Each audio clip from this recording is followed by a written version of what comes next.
Hola, buenos días. Esto es una prueba de emisión en directo eh, de este canal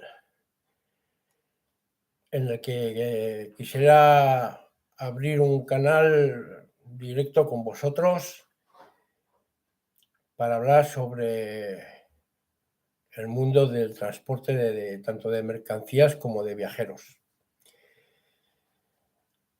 Bueno, esta es mi primer directo aquí a través de YouTube. Y bueno, es una prueba y quiero ver cómo sale esta prueba para futuras ocasiones, ver un poco cómo funciona este tema.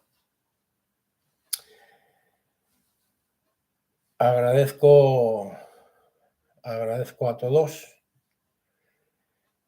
y bueno, pues vamos a ver cómo, cómo funciona. Vamos a ver cómo funciona. Como bien os comento, es mi primera emisión y a ver, a ver, a ver cómo se da. Espero vuestra colaboración y, y bueno, pues ya me iréis contando un poco, ¿vale? Así podemos cambiar también, pues, un poco experiencias sobre nuestro trabajo, nuestro día a día. Vale, pues ya iremos hablando.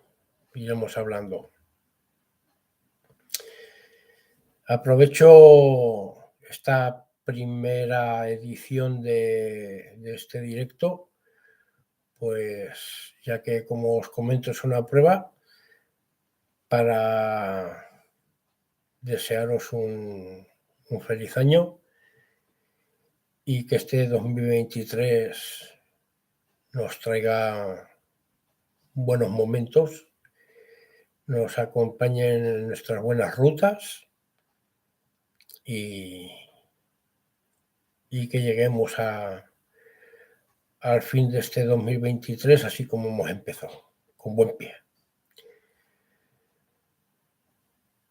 Pues nada, muchas gracias y a ver qué tal se ha dado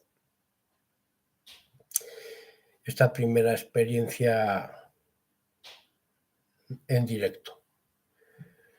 Un saludo, muchas gracias, buenos días.